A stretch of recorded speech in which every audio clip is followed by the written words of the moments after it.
اعوذ باللہ من الشیطان الرجیم بسم اللہ الرحمن الرحیم۔ تمام اہل اسلام کو دل سے خوش آمدید۔ تبوک کے سال میں وہ رسول صلی اللہ علیہ وسلم کے ساتھ نکلے اور رسول صلی اللہ علیہ وسلم نے ظہر اور عصر کا ایک ساتھ پڑھی۔ پھر فرمایا کہ کل ہم انشاءاللہ تبوک کے چشمہ پر ملیں گے، صبح ہونے تک وہاں نہ جانا، جب تک میں نہ پہنچ جاؤں تم پانی کو ہاتھ نہ لگانا۔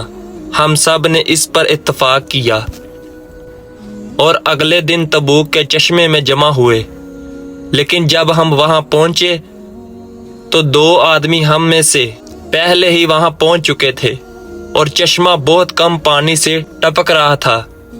رسول صلی اللہ علیہ وسلم نے قریب آئے اور ان سے پوچھا، کیا تم نے اس پانی کو چھوا ہے؟ انہوں نے کہا، ہاں ہم نے کیا۔ اپنے ہاتھوں سے چشمے سے تھوڑا تھوڑا پانی لیں جب تک کہ آپ کسی چیز میں تھوڑی مقدار جمع نہ کر لیں۔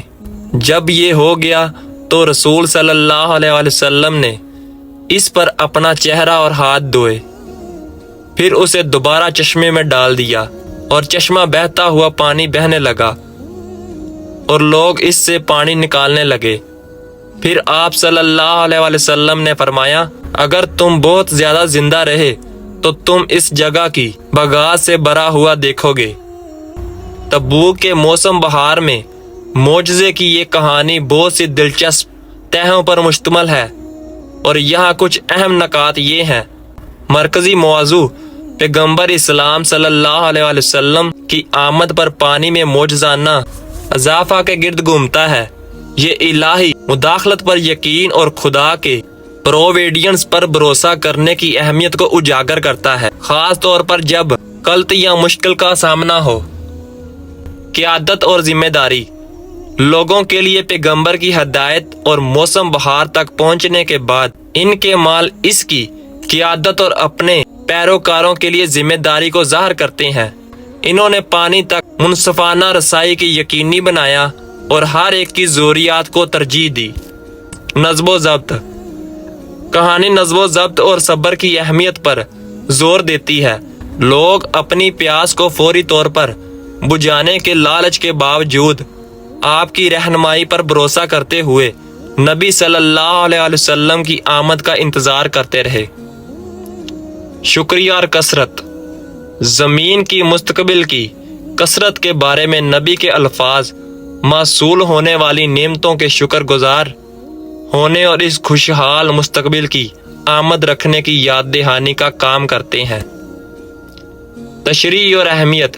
یہ تسلیم کرنا ضروری ہے کہ یہ کہانی مختلف افراد اور مذہبی کمیونٹیز کے لیے مختلف ترجیحات اور معنی رکھتی ہے۔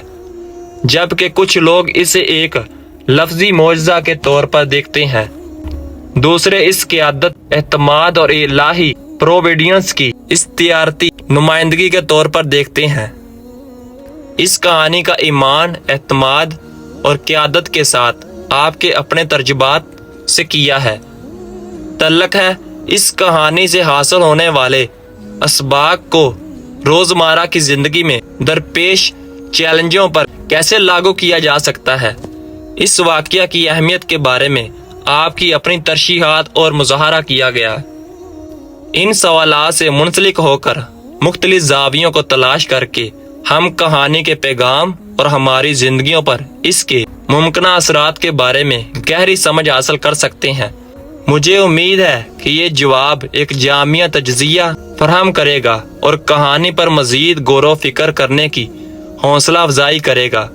برائے کرم بلا جھجک اپنے خیالات اور تشریحات کا اشتراک کریں۔ اللہ پاک آپ کو سمجھنے کی اور عمل کرنے کی توفیق دے۔ آمین ثم آمین۔ جزاک اللہ۔